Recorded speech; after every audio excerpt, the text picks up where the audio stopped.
Let's now move ahead with the next two articles, and with this we'll finish the right to equality.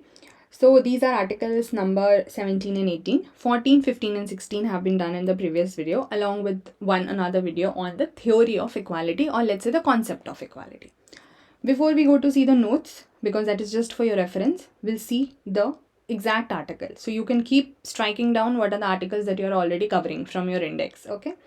Let's see what the Constitution has to say about Article 17 and 18.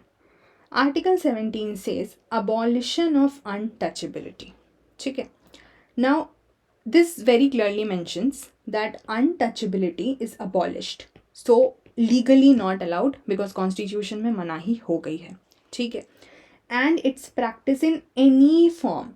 So this word itself gives you a clear idea that untouchability will not only be what is the literal form, that you are not literally touching anybody on any discriminatory basis, any form, which means even if you are trying to let's say humiliate somebody on that basis, if you are trying to show that, trying to not allow them to drink water together or eat together or something like that, not sit together in a vicinity or anything of that sort, right? So not in literal sense of only untouchability, but such discrimination of any form. So its practice in any form, it is forbidden, it is just not allowed.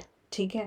The enforcement of any disability arising out of untouchability, that you are focusing on this and you are trying to make any person disabled. Here disabled do not mean कि आप किसी के हाथ पैर तोड़ दे रहे हो. Here it means is that you are not letting them do, or you are not letting them do what they are otherwise able to do. So you are making them disabled in that sense, like, not letting them do. And if you are doing this because of untouchability, it will be an offense punishable in accordance with law. So that is basically a punishable offense. Very very clearly remember this. Now prelims में एक बार question भी आया हुआ है. Now see, usually what happens, let's say जैसे इन्होंने बोला ना abolition of untouchability, तो अब यहाँ पर क्या हो रहा है कि हमें इतना तो समझ में, right now we are doing it under the right to equality, so it's very easy to say कि हाँ ठीक है, this is a part of it, discrimination नहीं है. But we also have a fundamental right. अगर मैं आपको just broad heading दिखाऊँ, this is right against exploitation. इसके अंदर में अलग अलग चीज़ें हैं which will do when that time comes, ठीक है. But if somebody has not read this properly, and prelims में question था that this abolition of untouchability comes under which fundamental right, and they gave you examples like right to equality, freedom, exploitation, etc, etc. So if somebody has not clearly read it under equality, and if let's say just focused on very minimal things and forgotten the core idea, they might have thought, I'm just giving you one idea, that they might have thought कि untouchability है मतलब this is a form of exploitation.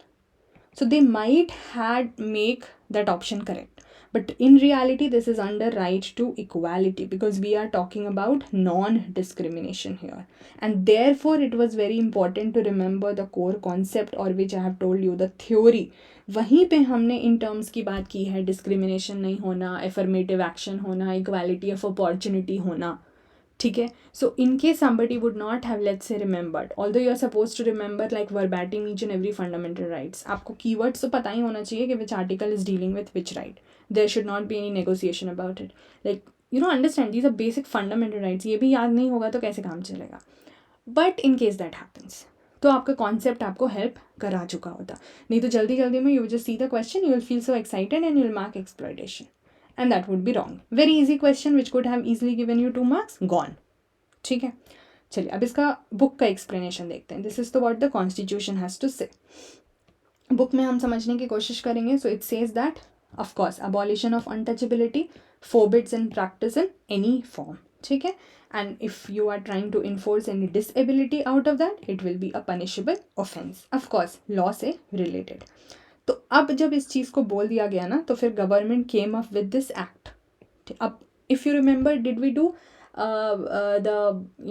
in the initial topics of fundamental rights, when we discussed about the characteristic features of fundamental rights and categorization of fundamental rights, I gave you this idea that some of the rights are self executed. जैसे आपने पिछले जो 3 rights देखे 14, 15, 16, उनको execute करने के लिए you did not need a law. वो कॉन्स्टिट्यूशन में है, मतलब बस है, it is allowed. But here you will notice, ठीक है, हाँ, for them some of them, like कुछ जो अमेंडमेंट से आए और वो सब, that is a different thing. But जो गिवन है उसको एग्जीक्यूट करने के लिए you did not need a law. They were not they were self executed. But here you need a law. क्योंकि ये तो ऑफेंस और पनिशमेंट और लॉ की बात हो जा रही है ना. सो अनटचेबिलिटी ऑफेंसेस एक्ट आया 1955 में. देन 76 में it got amended and renamed as protection of civil rights act 1955. Year original रखा गया, बस नाम उसका बदल दिया गया. तो ये जो एक्ट है ना, ये आपको याद रखना है कि यहाँ पे the term untouchability is not defined either in the constitution और इन द एक्ट. प्रीलिम्स में इसी तरह के क्वेश्चन पूछते हैं, ठीक है. So you have to very clear, that is why it is given that it is forbidden in any form. Now that is open to interpretation, ठीक है. So you will have to understand that what exactly constitutes untouchability, it is not defined either in constitution or in this act also. And जब ये वाला act आया rename हो गए, so it defines the civil rights, क्योंकि term change हो गया. So civil rights as any right accruing to a person by reason of abolition of untouchability by 17. मतलब आर्टिकल 17 में अनटचेबिलिटी के अंदर आप उनसे कोई भी उनके बेसिक सिविल, जो एक सिविलियन होने के नाते उनको अधिकार मिलने चाहिए थे, अगर आप छीन रहे हो, everything will come under this. Mysore high court का एक जजमेंट ये भी रहा that subject matter of entire thing is not literal, which I also told you कि लिटरल नहीं है, because it is a practice which is historically developed. So you will have to consider all the social disabilities because of birth in certain caste, which people try to discriminate on the basis of which. So it's not just about social boycott, it is about any such disability जो कि cast में birth के वजह से लोगों को face करनी पड़ती है. सुप्रीम कोर्ट ने ये भी बोला that the right under article 17 will be available against private individual also. Remember another category we did that there are all these rights which are available against state, all the rights available against the state, but there are certain rights which are also available against the private individual. क्योंकि ये discrimination तो सिर्फ state थोड़ी कर सकती है, ये तो आप भी कर सकते हो ना सोसाइटी में. Any other individual can also do. So if somebody is also doing, वो पनिशेबल ऑफेंस हो जाएगा, ठीक है. So it is available against private individual and it is constitutional obligation of the state to ensure the non violation of this right, क्योंकि ये तो constitution में साफ साफ मेंशन है. Do you understand why is it important to read the constitution verbatim and then see the explanation also from the book? Both the things, because constitution में तो आपको इतना ही दिया हुआ है ना. अब ये सब तो सुप्रीम कोर्ट का इंटरप्रिटेशन है या हाई कोर्ट का interpretation. These are judicial interpretation which is the work of the judiciary, ठीक है. Therefore both these explanations are needed to be done together. Next comes about Article 18, which is abolition of titles. So firstly the original article we'll read. Abolition of titles, clause 1. No title not being a military or academic distinction. So मतलब no title except any military distinction or academic, जैसे doctor वगैरह हो गया. So no title except military or academic shall be conferred by the state. So यही दोनों ऐसे field है जहाँ पे स्टेट को अलाउ है कि वो आपको कोई टाइटल दे. मिलिट्री में you have different ranks and titles, and academically also but उसके अलावा state should not give any title. Secondary, no citizen के लिए है, ठीक है, shall accept any title from any foreign state. Okay. Then no person who is not a citizen of India shall, while he holds any office of profit or trust under the state, accept without the consent of president any title from any foreign state. Now read this. पहले तो साफ साफ लिखा हुआ है कि किसी citizen को कोई टाइटल फॉरेन स्टेट से नहीं लेना है, बात ही खत्म, ठीक है. Next, if there is a person who is not a citizen of India, but he is holding any office of profit or trust under the Indian state. State will include all the government aspects. I hope you remember from the previous articles. So now this term, what is this office of profit? Okay, because it will come in some other context also elsewhere in the coming videos. And the questions have been asked on this in prelims. So please remember, this term is actually nowhere defined in the constitution. So again, this is open to constitutional interpretation. Overall, a very broad area or idea of this term says that something like, you are getting a benefit out of holding any public office. So you're getting profit out of that office. Is office of profit, but उसका exact interpretation नहीं है. तो अब वहाँ से this can be in monetary sense, this can be direct like giving bribe और पैसा, और this can be in promotional sense, this can be in gift sense, anything for that matter, ठीक है। तो अगर आप ऐसा कुछ भी गवर्नमेंट के अंडर में होल्ड कर रहे हो and even if you're not a citizen of India, but if some foreign state is asking to give you any title, then you would need the president's consent to receive that. So यहाँ पे you are allowed, but you have certain criteria to fulfill. And no person holding any office of profit or trust under state without the consent of president accept any present emolument or office of any kind from any foreign state. तो अगर आपको किसी foreign state से कोई भी office, emolument, present ऐसा कुछ भी additional kind of favor that you're getting, that has to be done on the consent of president if you are holding any office of profit or trust under the state. ठीक है, title वाला याद रख लीजिएगा. Now let's see the explanations. So it abolishes titles and makes other provisions also. So पहला तो यही है कि स्टेट कोई टाइटल नहीं देगी एक्सेप्ट मिलिट्री एंड एकेडमिक, ठीक है. अच्छा, दूसरी चीज़ आपको ये याद रखना है, prohibit the citizens from accepting any title from foreign state.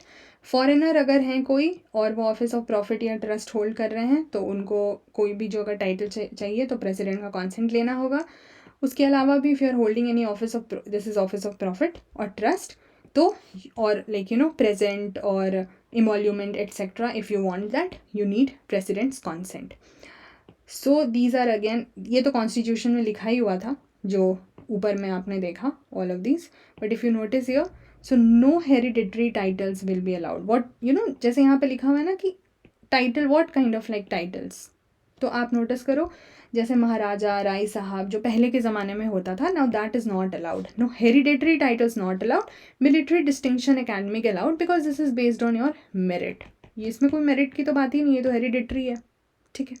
Then 1996 में सुप्रीम कोर्ट ने बोला कि जैसे जो नेशनल अवार्ड्स होते हैं ना, ठीक है, आपके जितने भी नेशनल अवार्ड्स होते हैं, भारत रत्न वगैरह जो भी सिविलियन अवार्ड्स होते हैं, so they were valid, like you could have the name in front of your name, you could add that title, but cannot be used as suffixes or prefixes, ठीक है. तो अवार्ड जो है वो valid हैं, but आप उसको नाम के आगे पीछे जो है वो नहीं लेके जाओगे to name of the awardees. And if you use like कोई भारत रत्न बोल रहा है, कोई पद्म विभूषण बोल रहा है, ऐसे समथिंग आगे पीछे नेम के suffix and prefix, suffix would be बाद में, प्रीफिक्स नाम के पहले.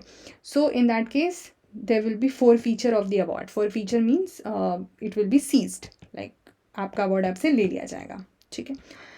These national awards were instituted in 1954. बीच में ये डिसकंटिन्यू हुए थे 1977 में, बट फिर से 80 में रिवाइव हो गए.